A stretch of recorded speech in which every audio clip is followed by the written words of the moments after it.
नमस्कार, स्वागत है आपका बिहार समाचार में। बिहार वालों का बिजली बिल माफ होने वाला है। साथ ही सरकार ने बड़ा फैसला कर लिया है कि बाढ़ पीड़ितों के खाते में पैसे तो भेज ही दिए गए हैं, साथ ही जिनके फसल का नुकसान हुआ है, जिनके घर का नुकसान हुआ है या घर को क्षति पहुंची है, तो उनको भी सरकार पैसे देगी। साथ ही बड़ी खबर आ रही है कि नीतीश कुमार जी पलटी मारने वाले हैं, महागठबंधन में आ सकते हैं नीतीश कुमार जी। तो आज बिहार और देश की बड़ी खबरों पर बात करेंगे। इससे पहले आपसे एक छोटी सी अनुरोध है, कृपया वीडियो को एक प्यारा सा लाइक अवश्य कर दीजिएगा। आपका लाइक करना ही हमारी मेहनत का फल होता है। बिहार के बाढ़ पीड़ितों के अकाउंट में सरकार ने 7-7 हजार रुपया की राशि भेज दिए हैं। खटाखट मिल रहे हैं 7,000 रुपए। आप भी अपना बैलेंस जरूर ही चेक कर लीजिएगा। यदि आप बाढ़ पीड़ित इलाकों में रहते हैं तो सरकार आपके भी बैंक खाते में 7,000 रुपया की राशि भेज दिए होंगे। साथ ही मुख्यमंत्री नीतीश कुमार जी ने यह भी फैसला लिया है कि बिहार में जिन किसानों की फसलें बर्बाद हुई है या जिन गरीबों के घर यदि टूट गए हैं तो सरकार उन्हें भी मुआवजा की राशि देगी। किसानों को सरकार मुआवजे की राशि देने की घोषणा तो पहले ही कर दिए हैं। साथ ही जिन गरीबों के घर टूट गए हैं या जिनके घर को नुकसान हुआ है तो उन्हें घर बनाने या घर को रिपेयर करने के लिए भी सरकार मुआवजे की राशि दे रही है और इसके लिए आवेदन प्रक्रिया शुरू भी कर दी गई। फिलहाल नीतीश सरकार ने 4,38,529 बाढ़ पीड़ितों के खाते में 7-7 हजार रुपया की राशि पहले चरण के तहत ट्रांसफर कर दिए हैं और दूसरे चरण के तहत 3,21,792 बाढ़ प्रभावित परिवारों के बैंक खाते में भी सरकार 7,000 रुपया की राशि ट्रांसफर करने वाली है। तो जिनको पैसे मिल गए हैं उनके लिए बड़ी खुशखबरी है। जिन्हें पैसे अभी तक नहीं मिले हैं उन्हें जल्द ही मिल जाएंगे और यदि पैसे नहीं मिले होंगे तो कमेंट में एक बार अपने जिले के नाम के साथ जरूर ही बताइएगा। बिहार की जनता के लिए बड़ी खुशखबरी है। बिहार वालों का बिजली बिल हो सकता है माफ। देखिए, बिहार में विधानसभा चुनाव का समय आने वाला है और जिस तरह से पड़ोसी राज्य झारखंड में बिजली बिल माफ किया गया, अब बिहार में भी बिजली बिल माफ होने की बातें हो रही है। सबसे पहले आपको ये बता दूं कि पड़ोसी राज्य झारखंड में घरेलू उपभोक्ताओं के 3,620 करोड़ रुपए का बिजली बिल माफ कर दिया गया है। तो इधर बिहार में तेजस्वी यादव ने कह दिया है कि हमारी सरकार बनी तो 200 यूनिट बिजली फ्री में दिया जाएगा। और जैसे ही ये बात सामने आई, एनडीए सरकार ने बड़ी चाल चल दी है। देखिए, एनडीए सरकार ने ये बड़ी घोषणा कर दी है कि बिहार में भी बिजली बिल माफी योजना चलाई जाएगी। सबका होगा बिजली बिल माफ, ग्रामीण हो चाहे शहरी क्षेत्र हो, सभी के लिए आवेदन लिए जाएंगे और चाहे जितना भी बिजली बिल बकाया हो, सबका बिजली बिल माफ की जाएगी। बिहार की एनडीए सरकार ने यह बड़ी घोषणा कर दी है। साथ ही नीतीश कुमार जी ने भी ऐलान कर दिया है कि बिहार वालों को चिंता करने की कोई जरूरत नहीं है। नीतीश कुमार जी बोले कि बिजली बिल माफी योजना राज्य सरकार के द्वारा संचालित की जाएगी, जिसके माध्यम से राज्य के सभी गरीब बिजली उपभोक्ताओं को बिजली बिल से राहत दी जाएगी, यानी उनका बिजली बिल माफ कर दिया जाएगा। ये योजना सिर्फ घरेलू बिजली उपभोक्ताओं के लिए है। जिनका बिजनेस है या दुकान है उनका बिजली बिल माफ नहीं किया जाएगा। तमाम मीडिया की तरफ से ये खबरें आ रही है। हालांकि ऑफिशियल घोषणा होना अभी बाकी है, लेकिन इतना निश्चित आप मान के चलिए कि बिहार वालों को बिजली बिल दर में चुनाव से पहले बड़ी राहत मिल गई है।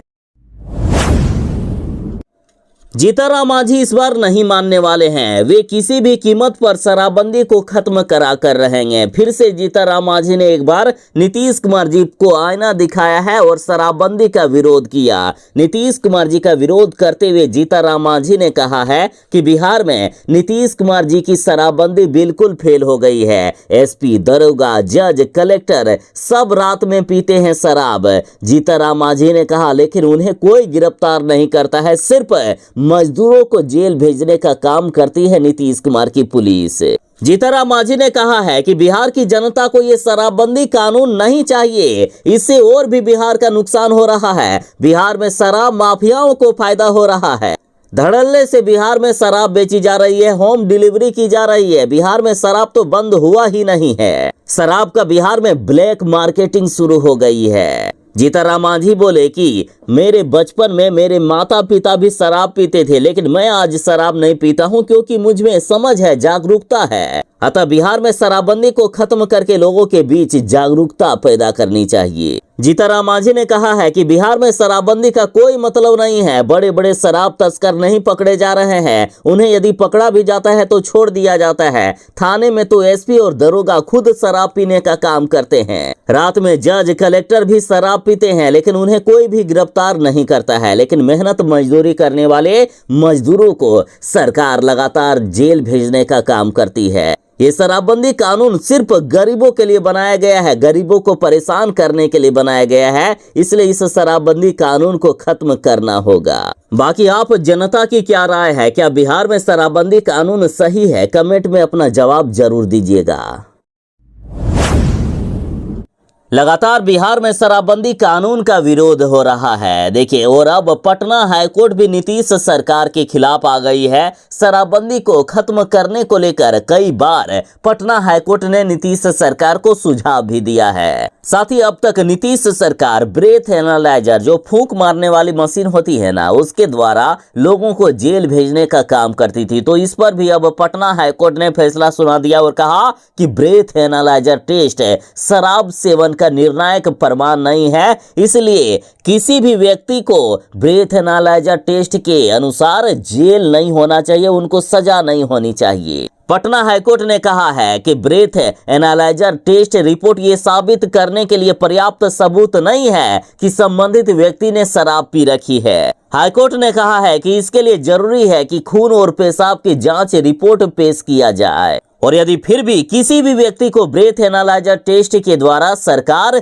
यदि जेल भेजती है या गिरफ्तार करती है तो सरकार के ही खिलाफ कार्रवाई की जा सकती है। और जैसे ही ये बात सामने आई, नीतीश सरकार ने बड़ा फैसला लिया। नीतीश सरकार ने जापान से अब खून और पेशाब की जांच से शराब का पता लगाने वाली मशीन मंगवा लिए हैं। इस मशीन के द्वारा अब सरकार खून या यूरिन की जांच कर उसमें जहरीली पदार्थ की मात्रा का पता आसानी से लगा सकेंगे। बिहार सरकार ने 1,40,00,000 में इस तरह की मशीनें खरीदे हैं। इस मशीन का नाम गैस क्रोमेटोग्राफी एवं मास स्पेक्ट्रोमीटर मशीन है। इस मशीन के द्वारा सिर्फ शराब ही नहीं बल्कि चरस, गांजा, अफीम आदि की भी जांच की जाएगी। नीतीश कुमार जी जिद पर अड़े हुए हैं, तो बिहार वाले जरा सावधान हो जाएं। नीतीश सरकार ने अभी बड़ा फैसला लिया है, लेकिन लगातार नीतीश सरकार का विरोध हो रहा है। हर पार्टियां मांग कर रही है कि बिहार में शराबबंदी कानून को खत्म किया जाए। बीजेपी वाले भी शराबबंदी का विरोध करने लगे हैं। नीतीश कुमार पर लगातार दबाव बनाया जा रहा है। फिलहाल बीजेपी ने जीतन मांझी को आगे कर दिया है शराबबंदी का विरोध करने के लिए। बिहार में इस बार आई इस भयानक बाढ़ के कारण कई लोगों के घर में रखी जमीन के कागजात या तो भीग गए हैं या फट गए या बाढ़ के पानी में बहकर खो गए हैं। तो बाढ़ पीड़ितों को सरकार की तरफ से बड़ी राहत दी गई। मंत्री जी बोले कि पानी में भीगकर यदि जमीन का कागज नष्ट हो गया है तो घबराने की जरूरत नहीं है, सरकार आपको जमीन की कागज फिर से बनाकर देगी।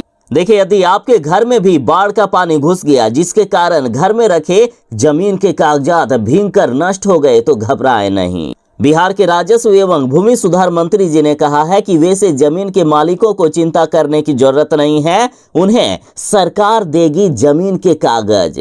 राजस्व मंत्री जी ने कहा है कि ऐसे जमीन मालिकों के लिए सरकार ने विशेष व्यवस्था की है। ऐसे तमाम जमीन मालिकों को राजस्व एवं भूमि सुधार विभाग जमीन के कागजात उपलब्ध करवाएगा। और हाँ, यदि आपके साथ भी ऐसा हुआ है तो कमेंट में जरूर बताइएगा। अब तक की बड़ी घोषणा हो गई है कि नीतीश कुमार जी मारेंगे पलटी और तेजस्वी यादव होंगे इस बार बिहार के मुख्यमंत्री। सारा मामला सेट हो चुका है। देखिए, बिहार में एनडीए अभी 2 गुटों में बट गया है। सम्राट चौधरी का अलग गुट बन गया है, जबकि विजय कुमार सिन्हा जी का अलग गुट बन गया है। सरकारी कार्यक्रमों में जहां विजय कुमार सिन्हा जी को आमंत्रित किया जाता है, वहां सम्राट चौधरी को नहीं। साथ ही नीतीश कुमार जी की बैठकों से भी लगातार बीजेपी वालों ने दूरियां बनाना शुरू कर दिया है। साथ ही नीतीश कुमार जी और तेजस्वी यादव की नजदीकियां लगातार बढ़ते हुए दिख रही है। अब बीजेपी ने भी मानना शुरू कर दिया है कि नीतीश कुमार जी हमारे साथ नहीं रहने वाले हैं, वे जल्द ही पलटी मार सकते हैं। और अभी जो जानकारी मिल रही है उसके अनुसार तेजस्वी यादव और नीतीश कुमार में सारी औपचारिकताएं पूरी हो चुकी है। नीतीश कुमार के पलटी मारने की नींव पड़ चुकी है, बस दीवार तैयार करना बाकी है। नीतीश कुमार जी और राजद के बीच कई बार बातचीत हुई, कई बार गुप्त बैठकें भी की गई है। बीजेपी को नहीं बताया गया है, लेकिन लगातार बैठकों का दौर जारी है। वहीं तेजस्वी यादव की तरफ से एक हाई प्रोफाइल के नेता लगाए हुए हैं। साथ ही नीतीश कुमार जी ने बहुत दो लो प्रोफाइल के नेता लगाए हुए हैं, ताकि बीजेपी को कानो कान खबर भी नहीं हो सके। जदयू के दो नेता और राजद के एक नेता के बीच एकांत में कई बार मुलाकात भी हुई है। और इतिहास गवाह है कि जब भी नीतीश कुमार जी पलटी मारने वाले होते हैं, वे बिल्कुल शांत हो जाते हैं, साथ ही नकारने लगते हैं कि हम बीजेपी को नहीं छोड़ेंगे। और उसी समय नीतीश कुमार जी छोड़ते हैं और नीतीश कुमार जी का चाल ढाल अभी कुछ ऐसा ही है। और लगातार मीडिया में खबरें आ रही है कि नीतीश कुमार जी पलटी मारने वाले हैं। हालांकि पहले तो कहा जा रहा था कि बिहार विधानसभा चुनाव से पहले नीतीश कुमार जी पलटी मारेंगे, लेकिन अब घोषणाएं हो रही है कि 1 से 2 महीने के अंदर नीतीश कुमार जी एनडीए का साथ छोड़ सकते हैं। केंद्रीय कर्मचारियों को बड़ा तोहफा मिलने वाला है। फाइल तैयार हो गई है। 8वां वेतन आयोग लागू होने वाला है। देखिए, केंद्र सरकार अपने कर्मचारियों के हितों को ध्यान में रखते हुए प्रत्येक 10 साल में वेतन आयोग का गठन करती है। 8वें वेतन आयोग का गठन 2025 में किया जा सकता है। और जैसे ही 8वां वेतन आयोग लागू होगा, आपका जो वेतन है वो लगभग डबल हो जाएगा। रिपोर्ट के अनुसार 8वां वेतन आयोग वेतन मैट्रिक्स 1.92 के फिटमेंट फैक्टर का उपयोग करके तैयार किया जा सकता है। 8वां वेतन आयोग लागू हो जाने से लेवल 1 का जिनका वेतन 18,000 रुपया भी है, उनका वेतन 34,560 रुपया तक बढ़ सकता है। मतलब आप मान कर चलिए कि जितना आपका वेतन है उसे 1.92 से गुना कर दीजिए, मतलब लगभग डबल हो जाएगा। साथ ही मिनिमम पेंशन 17,280 रुपये तक हो सकता है।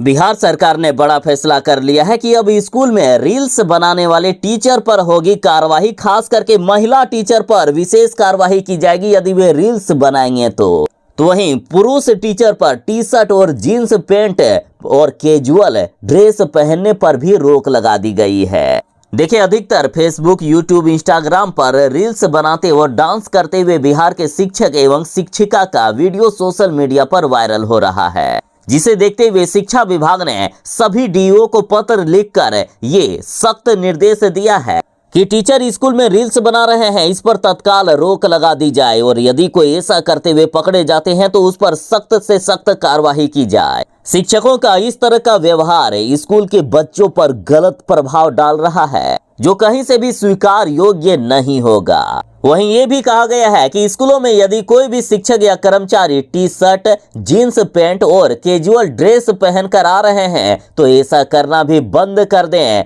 उन्हें सिर्फ फॉर्मल ड्रेस में ही स्कूल आना है। और साथ ही डीजे बनाने पर भी रोक लगा दी गई है। कहा गया है कि सिर्फ सांस्कृतिक कार्यक्रम या जो शैक्षणिक कैलेंडर में होगा उसी समय डीजे या गाना बजेगा, बाकी समय में नहीं बजेगा स्कूल में। नीतीश सरकार ने बिहार में जमीन सर्वे को फिलहाल 3 महीने के लिए स्थगित किया है। नीतीश सरकार ने कहा कि 3 महीनों तक समय दिया जाता है बिहार वालों को कि वे जमीन के कागजात जमा कर ले। 3 महीने के बाद फिर से जमीन सर्वे शुरू किया जाएगा। लेकिन बात कुछ और ही है। बिहार में जमीन सर्वे पर नीतीश सरकार ने यू टर्न ले लिया है और इसके पीछे एनडीए को विधानसभा चुनाव में हार का डर सताने लगा है। दरअसल कुछ ही दिनों में बिहार विधानसभा का चुनाव होने वाला है। जिस तरह से नीतीश सरकार ने जमीन सर्वे शुरू किया, उसके बाद चारों तरफ लड़ाई झगड़े काट मार शुरू हो गया। जमीन सर्वे कराने पर नीतीश सरकार बैकफुट पर आ गई, इसलिए इस जमीन सर्वे को खत्म कर दिया गया है। अब खबर तो यहां तक आ रही है कि 2025 के बिहार विधानसभा चुनाव तक सरकार इसे रोक सकती है। चुनाव का रिजल्ट आ जाने के बाद इसे शुरू किया जा सकता है। यदि एनडीए की सरकार बनेगी तो इसे शुरू किया जाएगा, या यदि महागठबंधन की शराब बनती है तो इसे आगे भी शुरू नहीं किया जाएगा। राजनीतिक विशेषज्ञ कहते हैं कि सरकार की मंशा जो है वो ये है कि सरकार विधानसभा चुनाव तक कोई भी रिस्क नहीं लेना चाहती है। इसलिए सरकार 2025 के बिहार विधानसभा चुनाव तक जमीन सर्वे का कार्य रोक सकती है। 60 साल बाद बिहार में बनाए जाएंगे 4 नए बराज। बिहार को मिलेगी अब बाढ़ से मुक्ति। सरकार ने ले लिया है बड़ा फैसला। देखिए, नेपाल में होने वाली बारिश से बिहार में होने वाली तबाही को रोकने के लिए बिहार सरकार ने 4 नए बराज बनाने का निर्णय लिया है। देखिए, कोसी बीरपुर बराज, जिसे 1962 में बनाया गया था, इसकी कुल पानी सहने की क्षमता 9.5 लाख क्यूसेक है और ये गारंटी दी गई थी कि 25 साल तक ये बराज सुरक्षित है। लेकिन 62 साल से अधिक उम्र हो चुकी है कोसी बराज की और लगातार ये बराज कमजोर होता जा रहा है। सरकार ने फैसला लिया है कि बिहार में कोसी और गंडक बराज की डिजाइन और क्षमता की फिर से जांच होगी। समय के साथ ये बराज कमजोर होते जा रहे हैं, जिससे इनके टूटने का भी डर है और यदि ये टूट गए तो बिहार में भारी तबाही आ सकती है। और साथ ही बिहार में बाढ़ को रोकने के लिए सरकार ने 4 नए बराज बनाने का फैसला लिया है और ये बराज कोसी नदी पर डगमरा में, गंडक नदी पर अरेराज में, महानंदा नदी पर मसान में और बागमती नदी पर डींग में बनाया जाएगा। बिहार वालों के लिए बड़ी खुशखबरी है। यदि आपके पास भी राशन कार्ड है और यदि आप बिहार के अलावा किसी दूसरे राज्य में रहते हैं तो आपके लिए सरकार ने बड़ी राहत की खबर दे दी है। बिहार सरकार ने one nation one ration card के तहत बिहार के राशन कार्ड धारकों के लिए बड़ी घोषणा कर दी है। अब वे किसी भी राज्य में यानी बिहार से बाहर भी जन वितरण प्रणाली की दुकान पर जाकर आसानी से राशन ले सकते हैं। इस योजना के तहत राशन कार्ड धारक अब देश में कहीं भी राशन ले सकेंगे। साथ ही बड़ी घोषणा यह भी हो गई है कि यदि दूसरे राज्य के लोग बिहार में रहते हैं, उनके पास राशन कार्ड है, तो बिहार में भी दूसरे राज्य वालों को आसानी से राशन दे दिया जाएगा। अब आप चाहे किसी भी राज्य में रहते हो, यदि आप बिहारी हो तो आपको तो कोई परेशानी नहीं होगी। साथ ही दूसरे राज्य वालों को भी जो बिहार में रहते हैं उनको भी परेशानी नहीं होगी। बिहार विधानसभा के चुनाव से पहले नीतीश कुमार जी महागठबंधन में शामिल हो जाएंगे। तेजस्वी यादव और लालू यादव ने तो पहले ही दावा कर दिया है और अब तेजस्वी यादव के करीबी ने भी ये बड़ा दावा कर दिया। और इस बार हुई बैठक में मुख्यमंत्री नीतीश कुमार जी ने खुद ये बड़ा संकेत दे दिया है कि वे 2025 का चुनाव जो होगा उससे पहले महागठबंधन में शामिल हो जाएंगे। एनडीए को छोड़ देंगे नीतीश कुमार जी। तो वहीं राजद नेता भाई वीरेंद्र ने कहा है कि नीतीश कुमार जी देशद्रोहियों के साथ नहीं रहेंगे, वे फिर से महागठबंधन में आएंगे। बिहार विधानसभा चुनाव 2025 से पहले नीतीश कुमार जी हमारे साथ यानी महागठबंधन में आ रहे हैं। रेलवे कर्मचारियों के लिए बड़ी खुशखबरी है। दिवाली से पहले इनको मिलेगा बोनस। देखिए, प्रधानमंत्री नरेंद्र मोदी जी की अध्यक्षता में केंद्रीय कैबिनेट की बैठक हुई, जिसमें से बड़ा फैसला लिया गया। दिवाली से पहले रेलवे कर्मचारियों को 78 दिन का वेतन बोनस के तौर पर दिया जाएगा, जिस पर केंद्र सरकार 2028 करोड़ रुपए खर्च करेगी। 11,72,240 रेलवे कर्मचारियों के बीच ये राशि बोनस के तौर पर बांटी जाएगी।